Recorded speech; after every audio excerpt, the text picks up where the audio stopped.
ലോകം ഇന്ന് ഒരു മൂന്നാം ലോക മഹായുദ്ധത്തിന്റെ വക്കിലാണോ?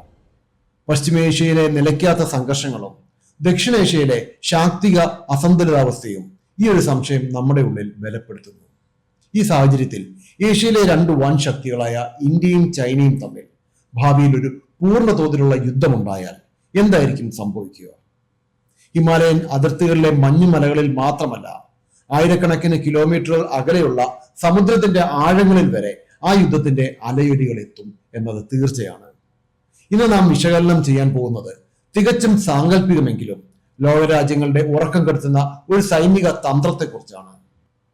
ഭാവിയിൽ ഒരു സീനോ ഇന്ത്യൻ യുദ്ധമുണ്ടായാൽ ചൈനയുടെ ഏറ്റവും വലിയ ദൗർബല്യവും അതേസമയം അവരുടെ ഏറ്റവും വലിയ ശക്തിയുമായ ഹൈനാൻ ദ്വീപിലെ യൂലിൻ നേവൽ ബേസ് ഇന്ത്യ ആക്രമിക്കുമോ? ഭൂമിക്കടിയിൽ ചൈന ഒളിപ്പിച്ചു വെച്ചിരിക്കുന്ന അവരുടെ ആണവ അന്തർവാഹിനികളുടെ താവളം തകർക്കാൻ ഇന്ത്യയുടെ പക്കൽ ആയുധങ്ങളുണ്ടോ? അങ്ങനെയൊന്നും സംഭവിച്ചാൽ ഇതൊരു സാധാരണ യുദ്ധമായിരിക്കില്ല, മറിച്ച് ലോകാവസാനത്തിലേക്ക് നയിച്ചേക്കാവുന്ന ഒരു ആണവ പോരാട്ടമായിരിക്കും. മേൽപ്പറഞ്ഞ കാര്യങ്ങളുടെ പശ്ചാത്തലത്തിൽ ഈ വിഷയത്തിന്റെ ഭൂമിശാസ്ത്രപരവും സൈനികവുമായ എല്ലാ വശങ്ങളും പരിശോധിക്കുന്നതാണ് ഈ വീഡിയോ. നമുക്ക് നോക്കാം.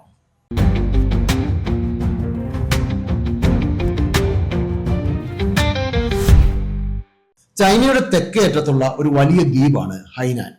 ചൈനയുടെ ഹവായി എന്നാണ് പൊതുവെ ഈ ദ്വീപിനെ അറിയപ്പെടുന്നത്.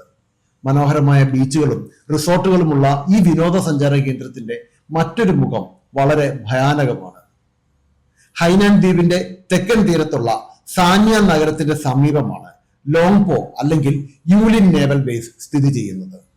2008 ഫെഡറേഷൻ ഓഫ് അമേരിക്കൻ സയന്റിസ്റ്റ് പുറത്തുവിട്ട ഉപഗ്രഹ ചിത്രങ്ങളിലൂടെയാണ് ലോകം ആദ്യമായി ഈ രഹസ്യ താവളത്തിന്റെ വ്യാപ്തി തിരിച്ചറിയുന്നത്.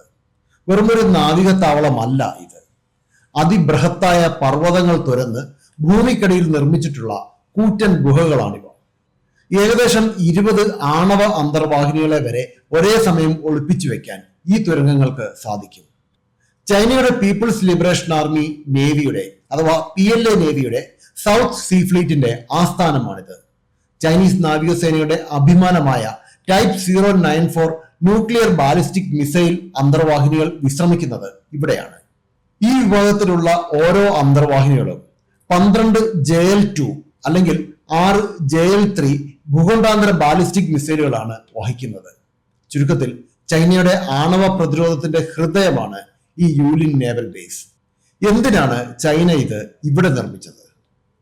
കാരണം ഈ ഭാഗത്ത് സമുദ്രത്തിന് വലിയ ആഴമുണ്ട്. ചൈനീസ് അന്തർവാഹിനികൾക്ക് അമേരിക്കയുടെയോ ഇന്ത്യയുടെയോ ചാര ഉപഗ്രഹങ്ങളുടെ കണ്ണിൽ പെടാതെ തന്നെ പെട്ടെന്ന് ആഴക്കടലിലേക്ക് ഊളിയിടാൻ ഇത് സഹായിക്കും. ഇന്ത്യയെ സംബന്ധിച്ചിടത്തോളം ഹൈനാൻ ദ്വീപിലെ ഈ താവളം വലിയൊരു തലവേദനയാണ്. യൂലിൻ ബേസിൽ നിന്നും പുറപ്പെടുന്ന ചൈനീസ് ആണവ അന്തർവാഹിനികൾ ദക്ഷിണ ചൈന കടൽ കടന്ന് മലാക്ക കടലിടുക്ക് വഴി എളുപ്പത്തിൽ തന്നെ ഇന്ത്യൻ മഹാസമുദ്രത്തിലേക്ക് പ്രവേശിക്കും. ഇന്ത്യയുടെ തെക്കൻ തീരങ്ങൾക്ക് സമീപം വന്ന് വിശാഖപട്ടണം, ചെന്നൈ എന്നീ കിഴക്കൻ നഗരങ്ങൾക്ക് മേൽ ആണവ മിസൈലുകൾ വിക്ഷേപിക്കാൻ ഈ ചൈനീസ് അന്തർവാഹിനികൾക്ക് കഴിയും. ഭാവിയിൽ ഇന്ത്യയും ചൈനയും തമ്മിൽ ഒരു യുദ്ധമുണ്ടായാൽ ചൈനയുടെ ആദ്യ നീക്കങ്ങളിലൊന്ന് ഇന്ത്യൻ മഹാസമുദ്രത്തിൽ തങ്ങളുടെ ആണവ അന്തർവാഹിനികളെ വിന്യസിക്കുക എന്നതായിരിക്കും. അതുകൊണ്ട് തന്നെ യുദ്ധം തുടങ്ങിയാൽ ഇന്ത്യക്ക് ആദ്യം ലക്ഷ്യം വെക്കേണ്ടി വരിക ഈ യൂലിൻ നേവൽ ബേസിനെ തന്നെയായിരിക്കും. ഇതാണ് പ്രതിരോധ വിദഗ്ധരുടെ എല്ലാം വിശകലനം.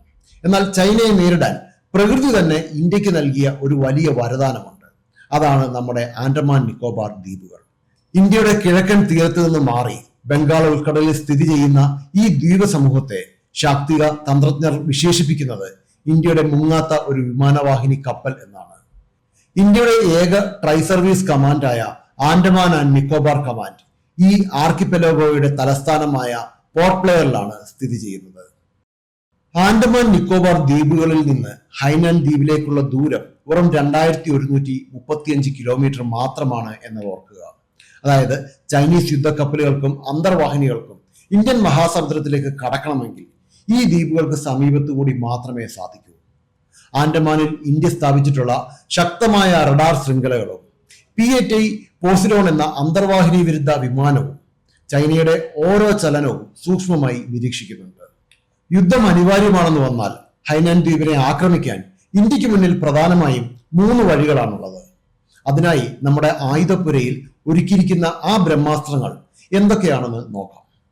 അതിൽ ഒന്നാണ് അഗ്നി 5.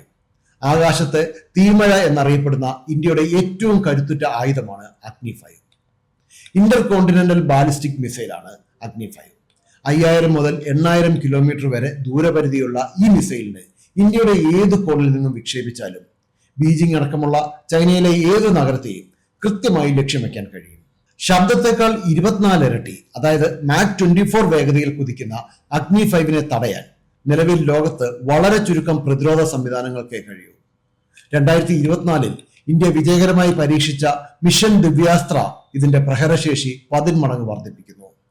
MIRV സാങ്കേതിക വിദ്യ ഉപയോഗിച്ച് ഒരൊറ്റ മിസൈലിൽ ഒന്നിലധികം ആണവ പോർമുനകൾ വഹിക്കാനും വ്യത്യസ്ത ലക്ഷ്യസ്ഥാനങ്ങൾ ഒരേ സമയം ആക്രമണം നടത്താനും ഈ മിസൈലിന് സാധിക്കും. രണ്ടാമത്തേത് ബ്രഹ്മോസും സുഖോയും ചേർന്നുള്ള ഒരു കോമ്പിനേഷനാണ്. ആണവായുധങ്ങൾ ഉപയോഗിക്കാതെയുള്ള ഒരു കൺവെൻഷണൽ ആക്രമണമാണ് ഇന്ത്യ ലക്ഷ്യമിടുന്നതെങ്കിൽ ഏറ്റവും മികച്ച ഓപ്ഷൻ ഇന്ത്യൻ വ്യോമസേന തന്നെയാണ്. ആൻഡമാൻ നിക്കോബാർ ദ്വീപുകളിലെ താവളങ്ങളിൽ നിന്നും പറന്നുയരുന്ന സുഖോയി Su-30 യുദ്ധവിമാനങ്ങൾക്ക് ഈ ദൗത്യം ഏറ്റെടുക്കാം. ഈ വിമാനങ്ങളിൽ ഘടിപ്പിച്ചിട്ടുള്ളത് ലോകത്തിലെ തന്നെ ഏറ്റവും മികച്ച സൂപ്പർസോണിക് ക്രൂയിസ് മിസൈലായ ബ്രഹ്മോസ് ആണ്. ഏകദേശം 2100 കിലോമീറ്റർ നിർത്താതെ പറക്കാൻ സാധിക്കുന്ന സുഖോയികൾക്ക് ഇതിൽ കൂടുതൽ ദൂരം ഹൈനാനിലേക്ക് സഞ്ചരിക്കേണ്ടതായിട്ടുള്ളതിനാൽ ആകാശത്ത് വെച്ച് തന്നെ ഇന്ധനം നിറയ്ക്കുന്ന സംവിധാനം ആവശ്യമായി വരും.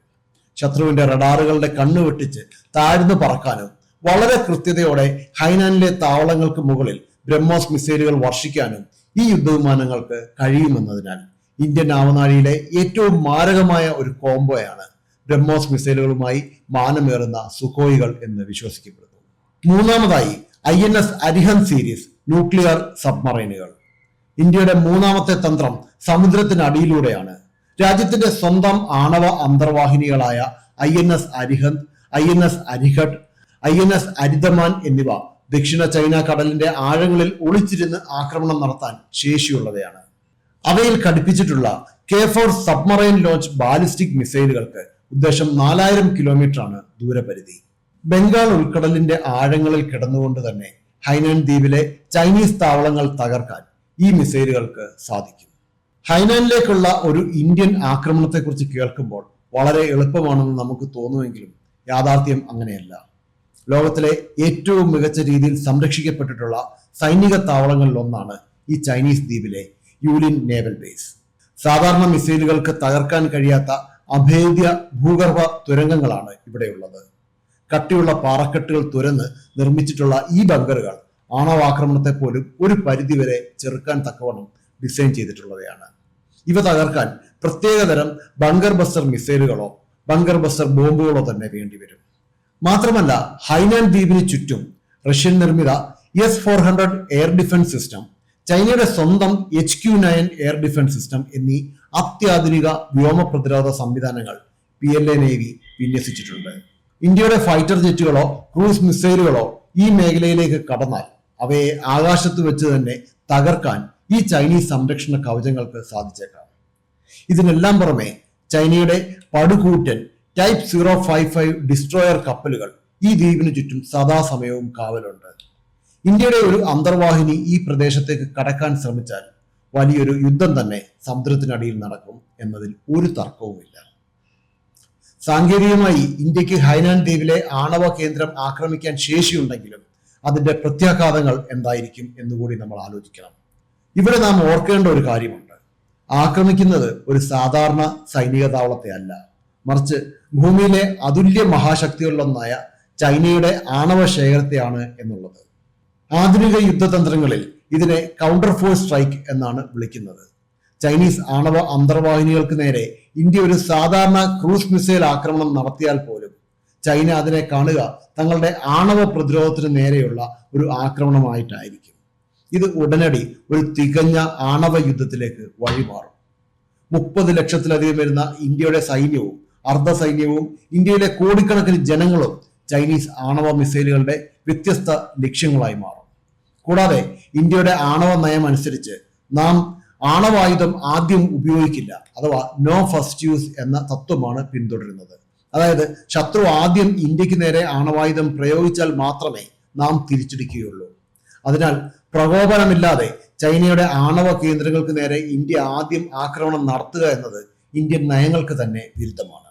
ഈ ഭയം തന്നെയാണ് ഇരു രാജ്യങ്ങളെയും ഒരു വലിയ യുദ്ധത്തിൽ നിന്ന് പിന്തിരിപ്പിക്കുന്നത്. ഇതിനെ മ്യൂച്വലി അഷ്യൂർഡ് ഡിസ്ട്രക്ഷൻ അഥവാ ഉറപ്പാക്കപ്പെട്ട പരസ്പര നാശം എന്ന് വിളിക്കാം. നീ എന്നെ ആക്രമിച്ചാൽ ഞാൻ നിന്നെയും ഇല്ലാതാക്കും എന്ന ഉറപ്പ്. ചുരുക്കി പറഞ്ഞാൽ ഭാവിയിൽ ഒരു സീനോ ഇന്ത്യൻ യുദ്ധം ഉണ്ടായാൽ ചൈനയുടെ ഹൈനൻ ദ്വീപിലെ യൂലിൻ ആണവ താവളം ആക്രമിക്കാനുള്ള സൈനികവും സാങ്കേതികവുമായ എല്ലാ കഴിവുകളും ഇന്ന് ഇന്ത്യക്കുണ്ട്. നമ്മുടെ അഗ്നി 5 മിസൈലുകളും ബ്രഹ്മോസും INS അരിഹന്ത് പരമ്പരയിലെ ആണവ അന്തർവാഹിനികളും എല്ലാം തന്നെ ആ ലക്ഷ്യം പൂർത്തിയാക്കാൻ പ്രാപ്തമാണ്. എന്നാൽ അത്തരമൊരു നീക്കം ഉണ്ടായാൽ അത് ഈ ഭൂമിയിലെ മനുഷ്യകുലത്തിന്റെ തന്നെ അവസാനത്തിന് കാരണമായേക്കാവുന്ന ഒരു ഗംഭീര ആണവ യുദ്ധത്തിനായിരിക്കും തിരികൊളുത്തുക. യുദ്ധങ്ങൾ ആയുധങ്ങളുടെ കണക്കെടുപ്പുകൾ മാത്രമായിരുന്ന കാലം കഴിഞ്ഞു. ഇന്നത്തെ കാലത്ത് ഇത്തരം ആയുധങ്ങൾ നിർമ്മിക്കുന്നത് യുദ്ധം ചെയ്യാനല്ല, മറിച്ച് യുദ്ധം ഒഴിവാക്കാൻ വേണ്ടിയാണ്.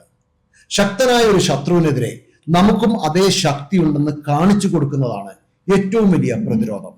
അതുകൊണ്ട് തന്നെ ഈ ഒരു സാധ്യതയും തങ്ങളുടെ മുന്നിൽ ഉണ്ടെന്ന് ചൈനയ്ക്ക് മുന്നിൽ പ്രദർശിപ്പിക്കാൻ നിലവിലെ ഇന്ത്യക്ക് കഴിയുന്നതിലാണ് ഇതിന്റെ വിജയവും. ജയ് ഹിന്ദ്.